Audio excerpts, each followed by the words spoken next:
The very thought of a delicious meal triggers a surge of pleasure. That's not just hunger. It's your brain's master architect at work.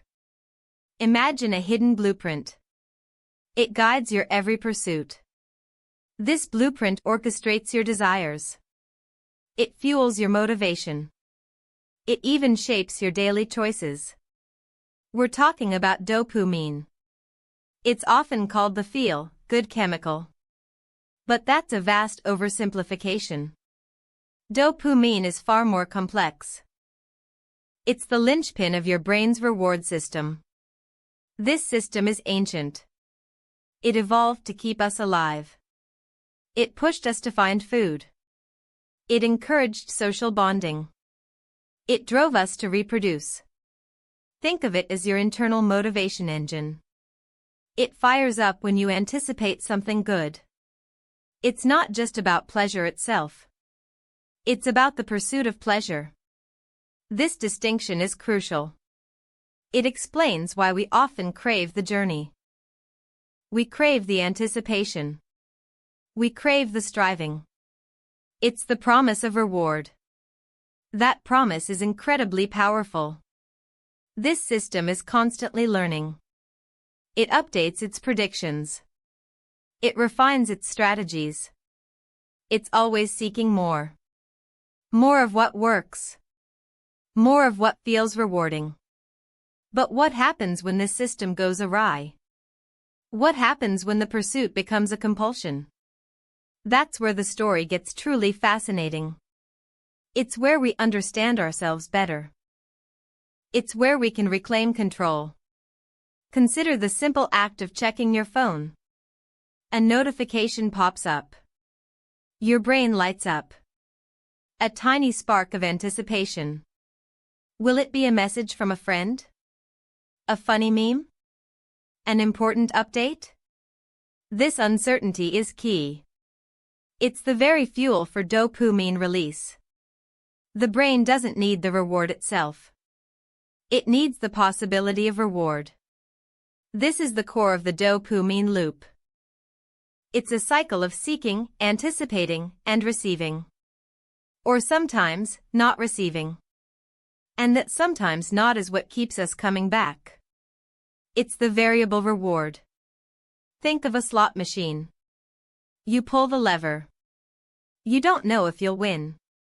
This unpredictability is addictive. It keeps you engaged.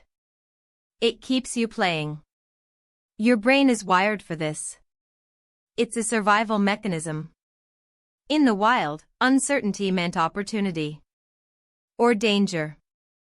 So, constant vigilance was rewarded. Today, that vigilance is directed elsewhere.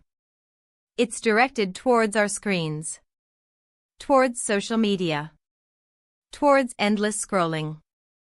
Every like, every comment, every share. These are small, variable rewards. They trigger dopamine. They reinforce the behavior. This creates a powerful feedback loop. The more you engage, the more dopamine you release. The more dopamine you release, the more you want to engage. It becomes a self-perpetuating cycle. This explains why it's so hard to put down our phones. It's not just habit. It's your brain's sophisticated reward system. It's being expertly manipulated. By design. The platforms are built to exploit this. They understand the dopamine loop. They optimize for engagement. They want you hooked. And it works. Consider the feeling of accomplishment. Completing a difficult task. Solving a complex problem. This also releases dopamine. It reinforces productive behavior. This is the positive side of the loop. It drives us towards growth. It pushes us to achieve. But the same mechanism can be hijacked.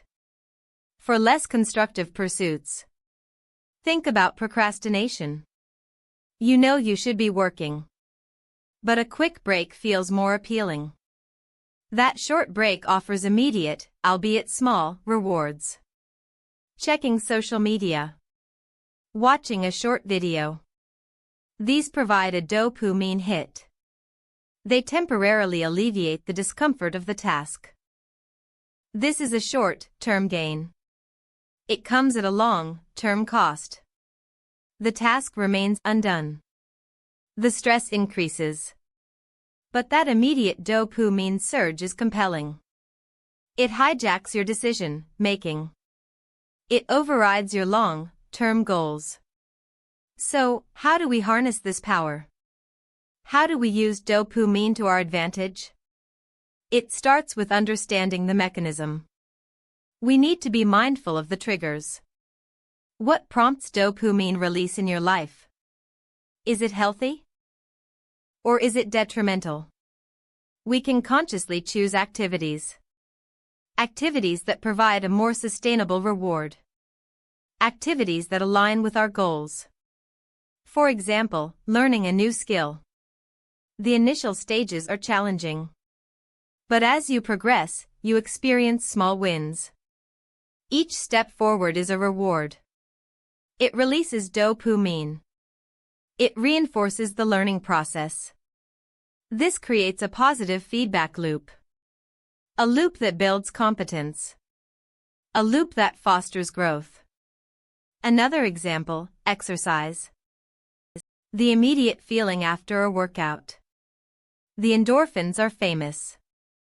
But dopamine plays a role too. The sense of accomplishment. The feeling of strength. These are rewarding. They encourage future exercise. This builds healthy habits. It strengthens your physical and mental well-being. It's about consciously directing the dopamine flow. Instead of being passively driven by it. We can train our brains. We can build resilience. We can cultivate intentionality. It's not about eliminating dopamine. That's impossible. And undesirable. It's about understanding its influence. It's about making informed choices. It's about recognizing when the loop is serving you. And when it's controlling you. Think about our ancestors. They needed that immediate reward. Finding a ripe berry. Spotting a source of water. These were life-saving. Their dopamine systems were finely tuned to immediate threats and opportunities.